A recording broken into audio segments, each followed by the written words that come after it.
Hello from here at St Mary's in Southampton, where Hull City have won again away from home. No team in the Championship has collected more points away from home since sometime in October than Hull City. 19 points now with a 2-1 win here, thanks to goals in the first half from Carl Joseph and Charlie Hughes.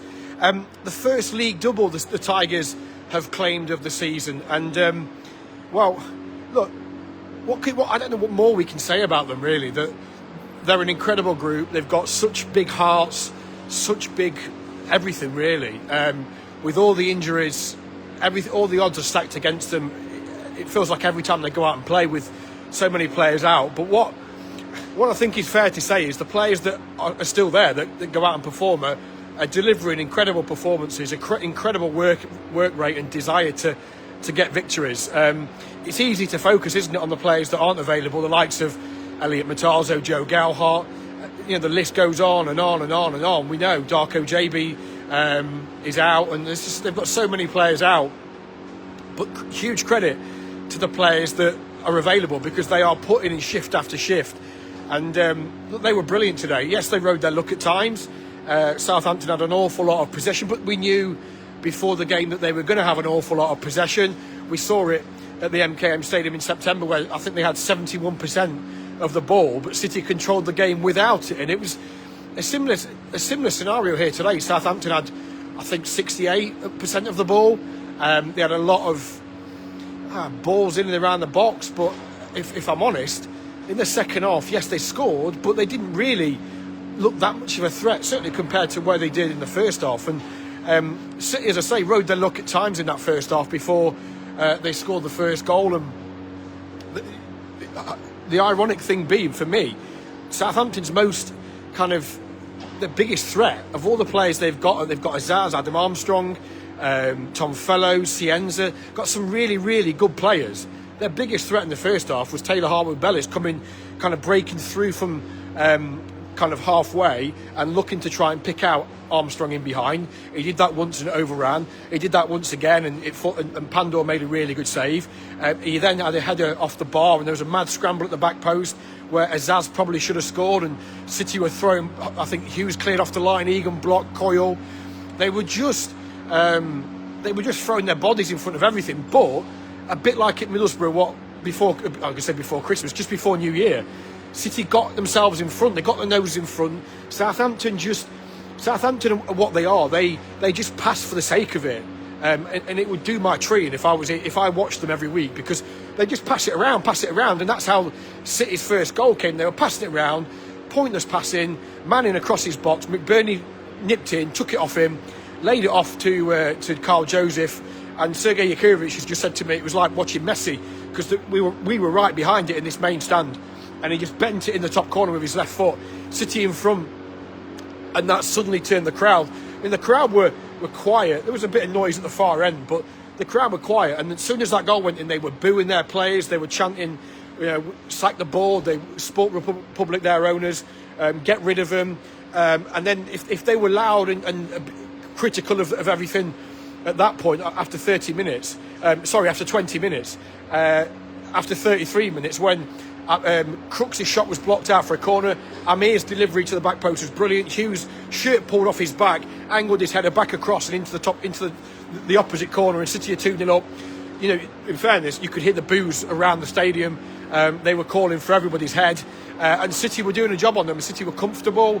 They got in at half time fairly comfortable without any real danger. They lost Famewo to a knock at half time. Cahan McCarthy came on and was, as we saw at Borough, completely unfazed by the occasion, by the game, the opposition in front of him, who on paper are probably better than Middlesbrough, given where they were last season. If anything, the game was so comfortable for City that they almost got lulled into a false sense of security, because Southampton were creating absolutely nothing, really. Pot shots from distance. Cienza was shooting from 30 yards, and you're happy if he's doing that. Pandor didn't have a save to make of any great significance. There was flurries. Every 10 minutes or so, they'd have 3 or 4 corners in quick succession. Pandor would have to hold on to the ball, but nothing to really concern you. And then City had a couple of chances on the counter-attack, maybe a better final ball or better decision.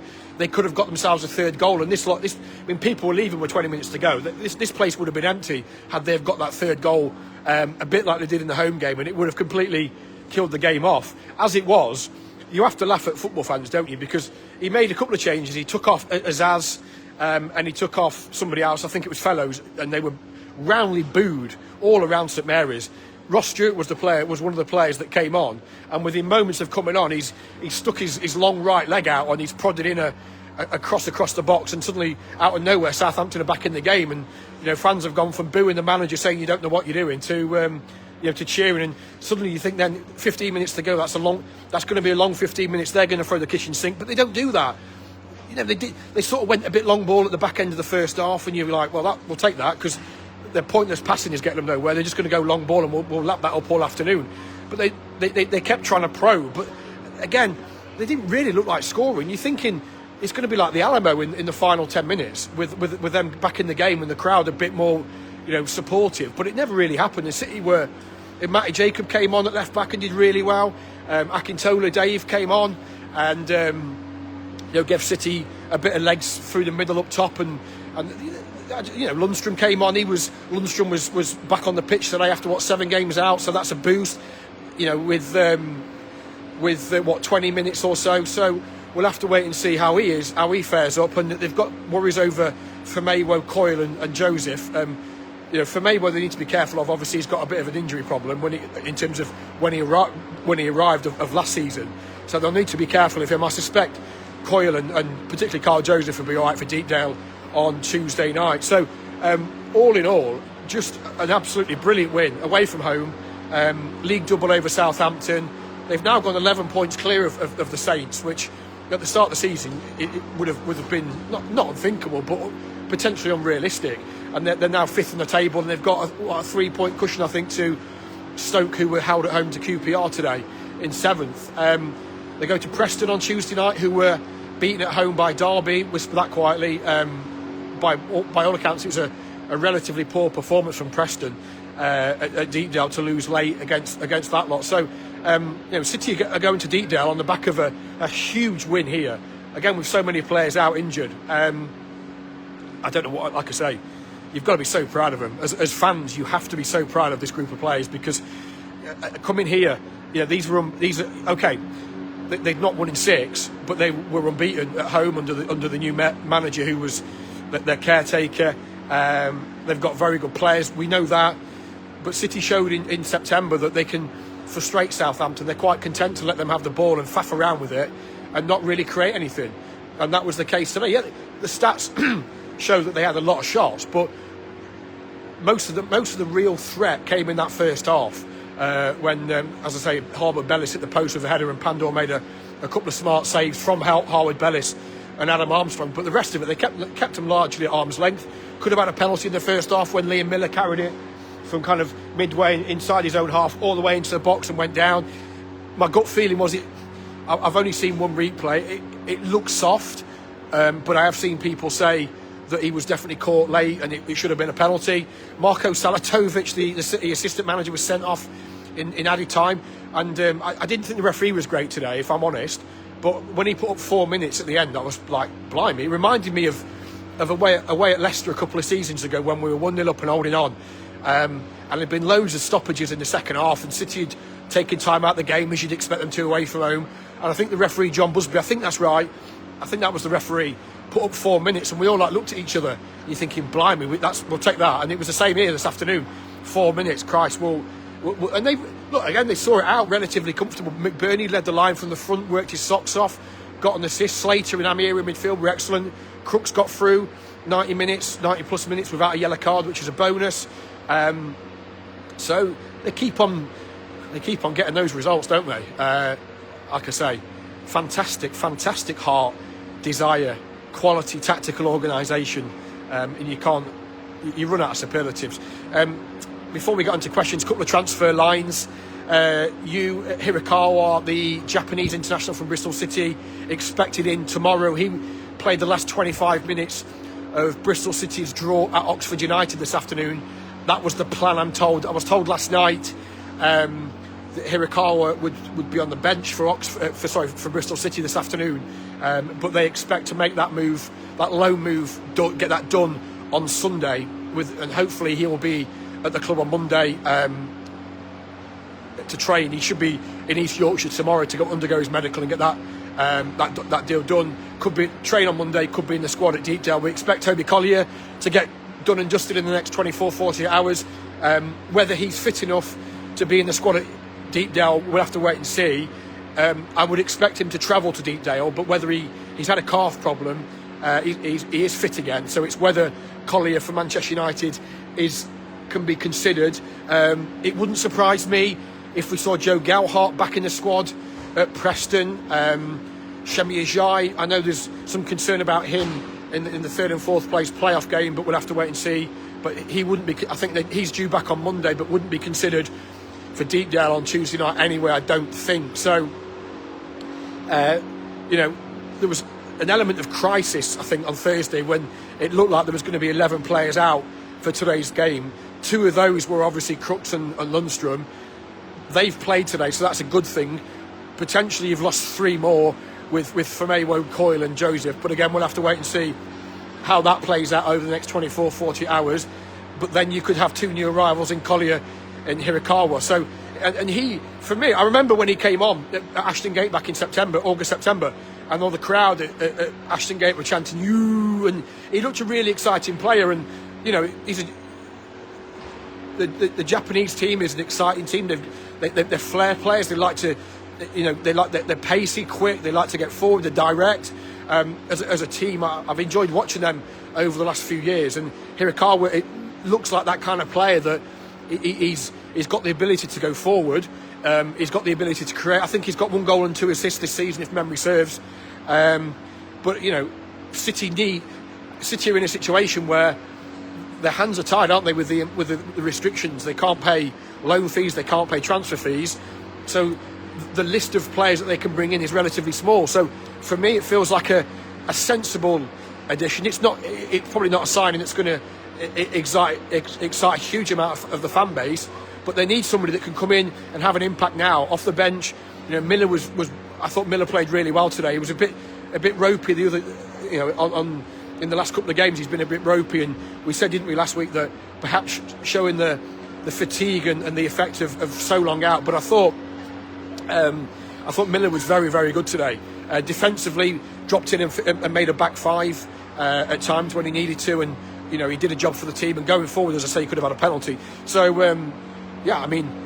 hopefully those three players that I've mentioned are okay for you. Wrap them in cotton wool and get them out at Deepdale on Tuesday night. If Joff is back, huge news, huge boost. Gilo, we expect back against Blackburn at the end of the month, so that's only a week on Saturday, so that's another huge bonus for City. So while it was a really bleak picture when I left the training ground on Thursday afternoon, it does feel like things are improving. Obviously 3 points here is a huge boost, isn't it? As I say, City back to 5th in the Championship. Miles, let's get some comments before they come and throw me out of St Mary's. Miles, Allison, a disgrace of a referee. I just don't think he's very good, if I'm honest. I just think he lets the game pass him by. He makes some strange decisions. I mean, like I said, I'd need to see the penalty one again. Then I thought Charlie Hughes it was a 50-50. He went in and he booked Charlie Hughes straight after the Miller penalty. I don't know. Sometimes I just think some of his he just doesn't seem to be up with play as much as he probably should do. I always think it looks better if you question a referee's performance after you've won a game, then it doesn't appear quite so much as sour grapes. Ian questions, why are one of our contenders loaning us a player? It's a good question. I'm sure that Bristol City will answer that in due course, but Hirakawa has found his minutes limited. They've got some good players. Mehmet is one of them, and he obviously wants to play, and there's a chance he comes in and plays. So he obviously sees this as an opportunity to get minutes, to play regularly, and City are doing well as well, aren't they? So why wouldn't you want to come and play for Hull City? So, but that's the question that only Gerhard Struber at Ashton Gate can answer. Stephen, amazing result. This team finds a way. Exactly that. I did a piece yesterday, I think it was, to say, you know, not to write this team off, even with all the problems, the embargo and everything else, the fact they can't go and strengthen like everybody else can. Don't write them off, because they've got some balls, this team. They've got a manager and a coaching staff that, you know what they're doing. They're organised, tactically aware, and they've got some character, and they've got quality. They've got quality. We've seen that, haven't we? That we saw it at Borough. They're quite comfortable without the ball. They want to have the ball, but they're like, well, we're not that bothered. If you want to, if Southampton want to go from side to side and go nowhere, then fine. We'll wait and we'll pick. Then when we get it, we'll pick you off. That's how the first goal came. You know, so yeah. There's a million ways to win a football match. It's not always going to be playing free flow and attractive football. And when you've got so many players unavailable, you've got to, you know, everybody expected that. You go back to Birmingham in October, everybody thought when McBurney limped off after 60 minutes, season finished. Everybody thought Gauhart injured, season finished. Giles, season finished. Crooks, Lundstrom, season finished. They keep finding a way, and that is why they're so dangerous. They are so dangerous, and nobody will want to play this team. Steve, do Leeds have a deadline to recall Gauhart? I don't think so anymore. I think it's past. Matthew questions Chelsea loans. Maybe, but there's only so many players they're allowed to bring in. Players have got to go. They've got a space to bring in Collier. I think they're going to have to free up somebody to go to bring in Hirakawa, but we'll see what happens over the next 24 hours. David Ajay went off injured in the AFCON third place game. Every time I watched the semi-final, I watched extra time and penalties in the semi-final the other night, and every time he touched the ball, I closed my eyes. I couldn't watch. So we'll have to wait and see. Let's have a look at what other questions we've got. Danny, what was up with Panda's kicking? Yeah, it was a bit off, wasn't it? There was a couple of times in the first half where, early in the second half, I remember they'd won the ball really well in midfield and McCarthy worked it back to Panda, and he kind of skied it up in the air and it went out for a throw in line with the 18-yard box. And they've gone from being Southampton all pretty much being in their own half and City having control to giving the ball away, and suddenly Southampton have got a throw outside the box, but they're rubbish. They just go back into their goalkeeper, and luckily they got away with it. Steve, evening Steve. Can't we keep Sergej in January? Surely he deserves a crack at the Premier League soon. Hopefully he gets that crack with Hull City, because if they keep winning games like this, they've got every chance of being in the Premier League themselves. Luke, we need to swap him for Akintola. Luke says, how can we sign Collier and Hirakawa? Is someone going? Well, they've got one space from what I've been told, so that'll be Collier, and I suspect they'll be trying to do something to get a player out, but they've also got a couple of injuries that are going to potentially be out for the rest of the season, so maybe there's something they can do with Balumi and Darko Jabu. We've seen them do that before with Miller and Balumi this time last year, so let's wait and see how that transpires. What else have we got? Sarah says, I'd recall Indala. I think you mean send him. I'm guessing, Sarah, by recall you mean let him go back to Manchester City, is what you're saying there. Do clarify if you can. Danny, it's incredible what this group are doing. Adversity seems to be a constant with injuries, but we just keep on smashing it. The character running through the squad is outstanding. You've said it. You've summed it up perfectly, my friend. Absolutely. John, 2 new loans with Collier and Hirakawa takes us to 6. Will we leave one out of the matchday squad or terminate one of the existing loans? Well, you can only name 5 in a matchday squad, so they would have to leave one of those out. But we'll see what happens with that in the next few days. Danny, I think I've tried to answer that. Ian, I've tried to answer that about Hirakawa. Lee, McBurney looked knackered, but I think Ollie's one of those players, isn't he, that just looks shattered all the time. But I'd love to see his running stats, because he put a shift in back to front. In that first half, he was right on half time when they were lobbing it forward. He was on the edge of his box. There was one time they got clubbed forward. City got 5 players in the line on the edge of the box, and there's not a Southampton player near him, and it's going back to Panda, and I'm thinking, leave it. And McBurney gets up to head and he heads it away, and you're thinking, like, his work ethic's astonishing, and I'm not surprised he was absolutely cream crackered, and he didn't get on the score sheet today. Didn't really have too many chances to work with again. That's why I think it's so important to get Ryan Giles back in the team. But the shift that McBurney put in for his team was astonishing, absolutely astonishing. And so it was from everybody, but McBurney particularly leading that line, running, closing down, trying to be the key in the press, and as I say, get back and clear when he needed to. And he's just an absolute team player. And there's one or two saying, well, he's not scored for a while, but there's more to his game than just scoring goals, and that'll come. He got an assist today, really, really smart play to create it for Carl Joseph. And as I say, his team play today was right up there, as important as scoring a goal. Where else were we? Rich, yet another poor set of officials. Yeah, I just despair, and you can't say anything about it. There's no comeback. Nobody can say anything. They have poor games. It just gets brushed under the carpet. The media can't talk to you, can't interview anybody, you can't speak to anybody. It's a really closed shop, and it's a bit North Korean-esque, isn't it? The referee situation. They have bad games, and nobody hears anything else. The club might get something quietly, an apology for a decision here and there, which means little really. And with the game's gone, luckily it's not cost us today, but there have been games this season where decisions have been poor. There were some shockers last season, and it nearly cost them. We didn't nearly get relegated because of decisions. We got nearly relegated because we were garbage for the most part of last season. But there were some bad decisions, and I think the whole refereeing situation is a bit North Korea-esque. It's a closed shop, and everybody just goes underground. And particularly in the Championship, obviously in the Premier League, there's a bit more communication around VAR.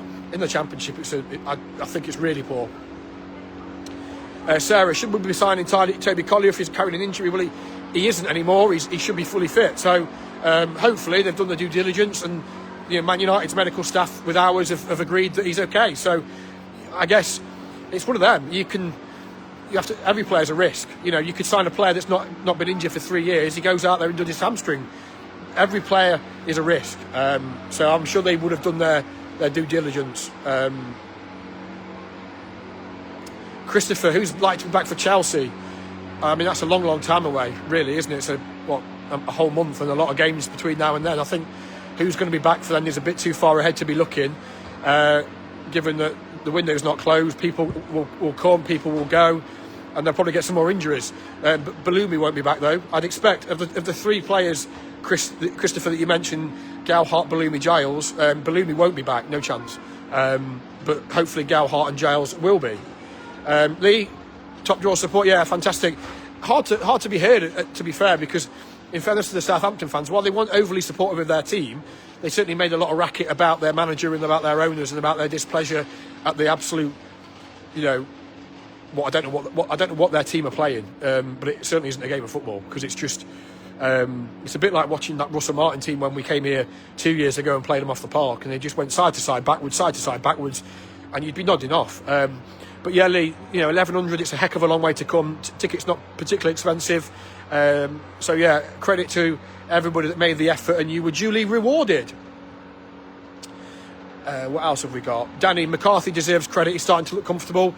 I don't disagree. I thought he was very, very calm and assured when he came on, and he will only get better. There's a reason why a lot of clubs wanted to sign Cathal McCarthy last summer when City did, and it's why there's a lot of scouts that are watching him at under 21s and now in the Championship. And it wouldn't surprise me if come the summer there's a one or two that are trying to get him out of Hull City, because he's a very, very good talent, and at 18 to step into the Championship and look so comfortable on the ball, and you can play him. You can play him at right back. He came on at right back. You can play him at centre half. He played at centre half. Against Blackburn in the Cup, he played centre midfield. I mean, I first saw him in pre-season against Istanbulspor out in Turkey. He came on at half time and played holding midfielder, and he was absolutely brilliant. He was playing facing his own goal, taking the ball off the goalkeeper, turning and going. I mean, everyone was like, "Who the bloody hell's that?" He's a real talent, and we're only going to see more of him, and I'm really pleased and excited about that. Rich, I can't recall the last time we did the league double over Southampton. I think Sarah's just said 1950. I think Joseph finish was excellent. It was, and you're pleased that it's coming together. Yeah, I thought Kyle worked his socks off. He kept getting kicked, so he had to go off in the end. But that was a really good finish. If he takes a touch, the angle gets blocked and the chance goes. So he's got to bend it first time, and he hit it absolutely brilliantly. I say, we were right behind it here in the press box. Carl, what a result. Main concern is February, all them games. The pitch will be a pudding. Yeah, that was the other thing about today. This pitch is like a bowling green. The MKM Stadium pitch wasn't great against Blackburn, was it? It was better than Stoke, but it wasn't great. And there's we've got 5 home games in a row coming up, I think, after Preston. And there's a couple of rugby games as well. So there's going to be a lot of use on that pitch over the next month. Yeah, that's not ideal, but what can you do? Or what have you? Andy Crooks was excellent, yeah, and he didn't get a yellow card, so he's still on 9 bookings. Christopher says, team spirit's amazing. How did McCarthy do? Chris, we've just covered McCarthy, thought he's excellent. Josh, Crooks is so important, so good. This was the same game as 2 seasons ago. Yeah, it was not dissimilar, was it? Yeah, you're right. It was very similar to the game at the MKM earlier in the season, where they had all the ball and just looked like a team full of faffers that just want to pass it round for the sake of passing it round, just so they can look at the stats at the end of the day and say, well, I touched it 500 times, and we had 6,000 passes. They only had 35. But I mean, most of their passes were side to side and backwards. So I'd go and play tiddlywinks on a Saturday if I had to watch this every week. I'm not surprised they were booing, and they've had Russell Martin before that. Lee, last 15 minutes were nervous. Yeah, Shemi, concern over Shemi. Well, we'll see what happens with that. I'll try and get an update on Shemi in the next, tonight and tomorrow. Danny, another call for Sergej to get a new contract. I think those calls are going to be growing, aren't they? What else have we got? Elliot, just when you think we might hit a dip in form, they pull it out the bag. They keep doing it. Tony, the spirit of this team's amazing. What are we going to be like with a full squad? We may never see that, given that Balumi and JB are out for probably the majority of the season. So, but they're doing a fantastic job. Like I say, you've run out of superlatives for them. You really do. Right, Danny, I feel more confident when we play games that we know we're going to have to dig in and strike on the counter. Yeah, agreed with that. Right, let's have a look what we've got before we call it a day, because it's been a long one.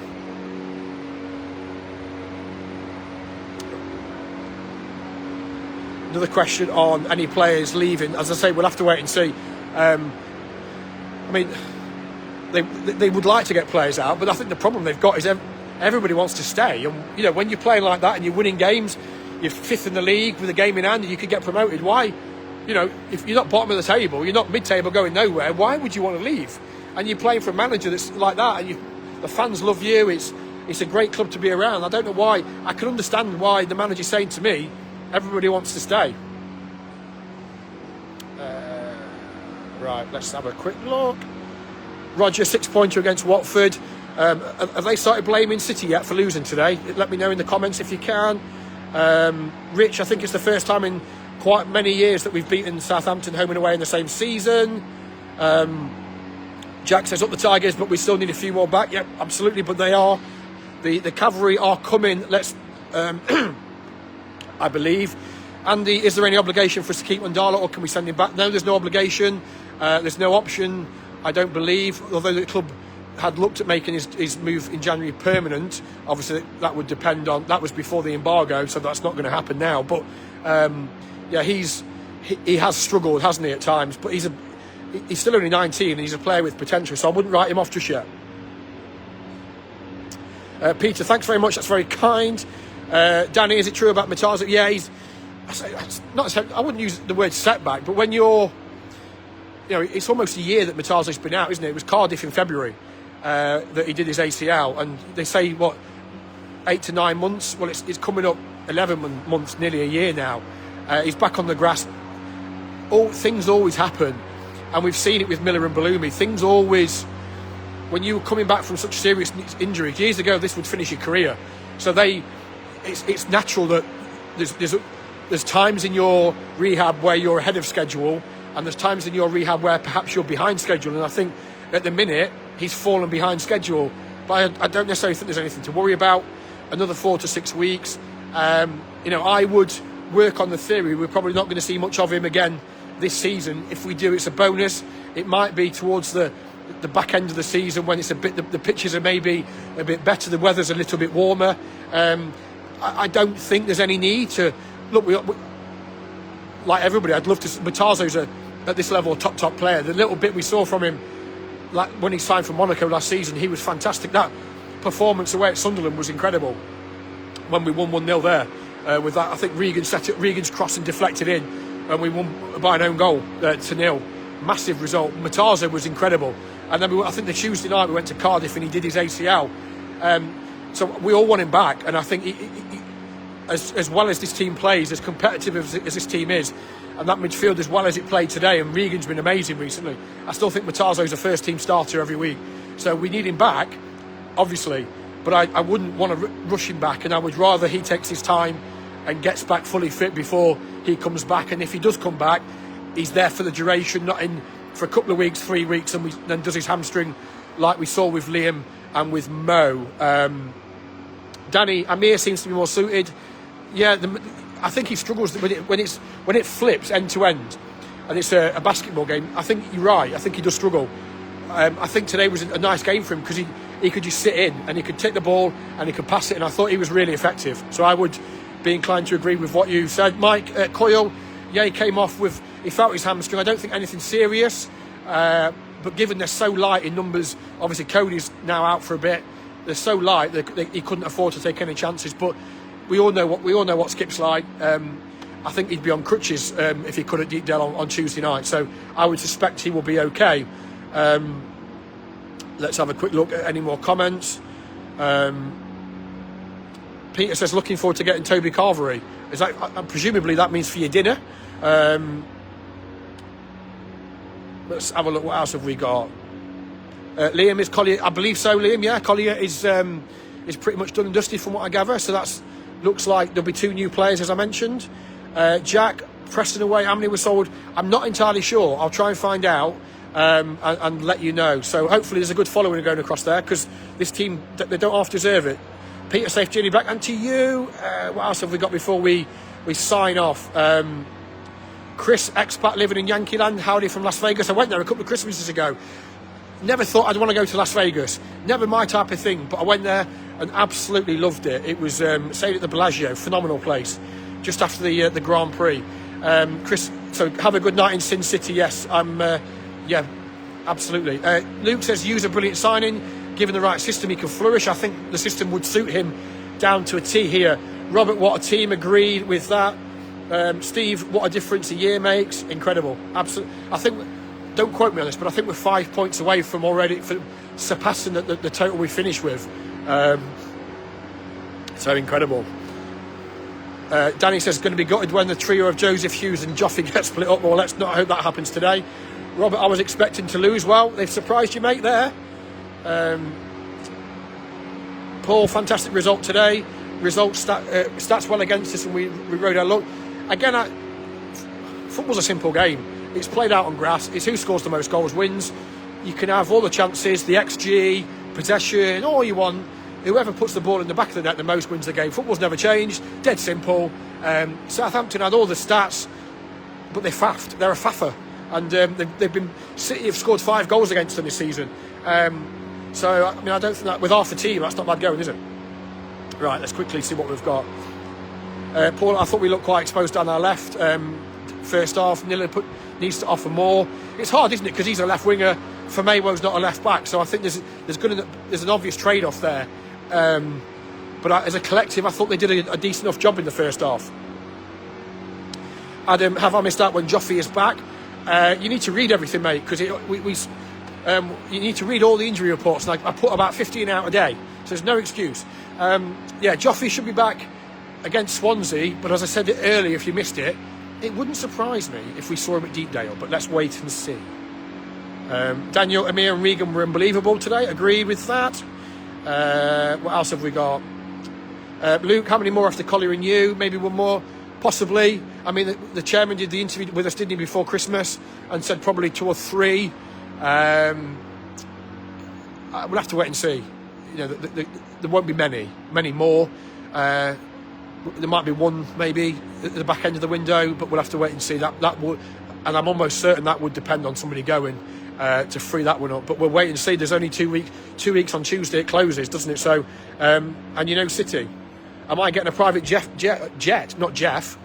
Stephen. No, I shall drive back. I'm not getting a flight back, so now I should be driving back. Cheers, Chris. Yes, I'll shout you up if I'm back in Vegas. Liam, I don't know what's happened to Shemi because I've been talking to you guys. So I've seen everybody commenting that he limped off in the 4th minute of added time. I'll try and find out and get an update as soon as we can. We are with Dean Holden on Monday to preview the Preston game.